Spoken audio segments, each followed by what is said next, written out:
This segment of Delmarva Life is brought to you by Tunnell Raysor.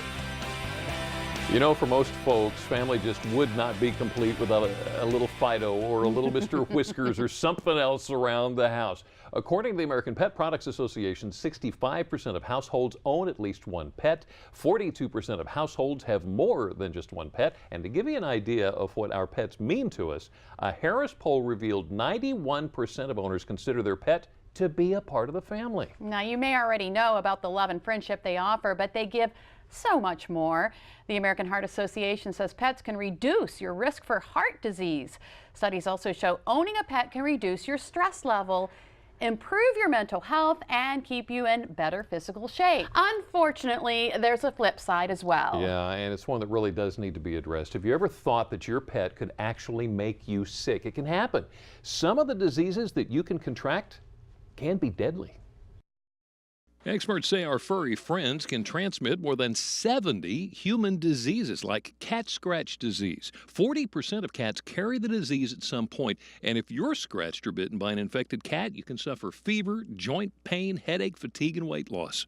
Cats can also spread the disease called toxoplasmosis.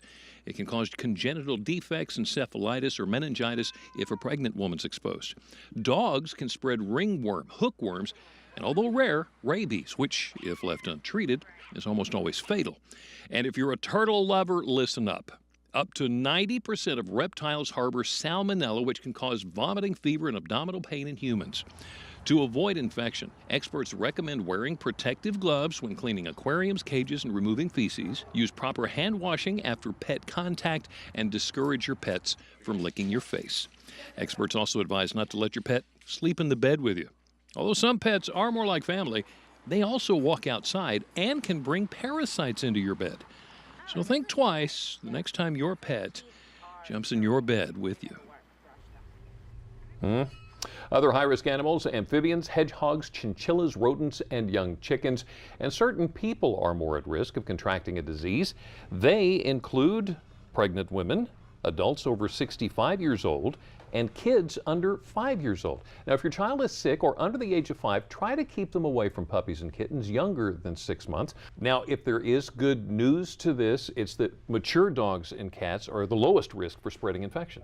But that's only the beginning of the headaches our pets can cause if we're not careful. Sure, we all know if our dog bites someone, we could be held legally responsible. But let's take it a step further. Delmarva Life Sean Stryker caught up with our friends from the Tunnell Raysor law firm in Sussex County to tell us about some other scenarios that could land pet owners in trouble with the law. Most people know the basic responsibilities that come with being a dog owner. You have to feed them, clean up after them, and take them to the vet. What you may not know is you can also be legally responsible should your dog hurt someone. Pet owners are liable for any injuries that their dog or animal may cause others. We call it kind of the dog bite rules. But there is no one free bite, if you will. Some people would say, well, my dog only bit one time. Well, you're still responsible whether or not they've ever bit anybody or caused injury to somebody or not. You do have to be careful of who you let near your dog, because even if they're very innocent and you've never seen them bite before, you can be responsible for any injury that they might cause on somebody else. That's why Kelly Geloff, managing partner at Tunnell Raysor Law Firm, says it's best not to encourage strangers to pet your dog. And I feel badly saying that because, you know, especially at the beaches, people love to run around with their dogs. So I don't want to completely make people not want to do it. I'm just wanting people to know you've got to be aware and be careful if something were to happen and your dog were to get scared or something and just nip at somebody, not intentionally attack them, but even if they cause some kind of injury to somebody else, that can be traumatic for a child. So you're looking at not only the physical injury, but you really can be looking at a psychological injury. Kelly says you can even be held responsible if the incident happens on your own property. If you have a dog on your own property and someone comes in at your request or is just coming up because they're delivering something, and your dog, even if it gets away from you and goes through the door and lunges at somebody coming up the steps and causes injury, that's out of your control. You need to control your dog at all times. Another example of how a dog can create liability on its owner is if they get out of the yard and startle someone. Even though the dog then runs away at that time, the owner of that dog is still responsible for any injuries that were created because of causing the person to fall off the bike. If that dog should run into the street and get hit by a car, Kelly says you can even be held accountable if the vehicle sustains damage. If a large dog were to come and run out in front of a car and cause, say, bumper damage, which has happened before, it is not the owner of the vehicle's responsibility. It still ends up being the owner of the dog's responsibility for that property damage if that's what was caused because of the dog. Hey Rick, what'd you bring for me today?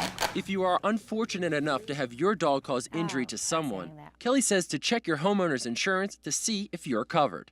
There are some situations where there are certain dogs that are excluded from certain policies, but that's very specific to whichever insurance company you're using. So you'd want to inquire about that from them before you even get the insurance. Once you have the insurance and you're just not sure, everyone can't remember what they have for insurance, but if something were to happen and your dog were to cause injury, then definitely follow up and ask your insurance company, is this something that's covered? Because if it is, that's why you have insurance, and make sure that it's taken care of. Even with all the risk, the love a dog offers makes it well worth it for some people. That's why Kelly says to just be careful if you decide to get a dog. My advice to dog owners is really just to maintain control of your dog at all times. Most do anyway, and just really be aware of your responsibility if you do have a friendly dog and you are okay with sharing your dog with strangers or others that may come up to your dog. Just be aware that you are responsible if for some reason something happens. Now, some people with dogs choose to put up a beware of dog sign. Kelly says that signs are a good way to put people on notice, but they don't release the homeowner from responsibility. To read more about the Tunnell and Raysor law firm in Sussex County, go to WBOC.com and click on our picture at the top of the page.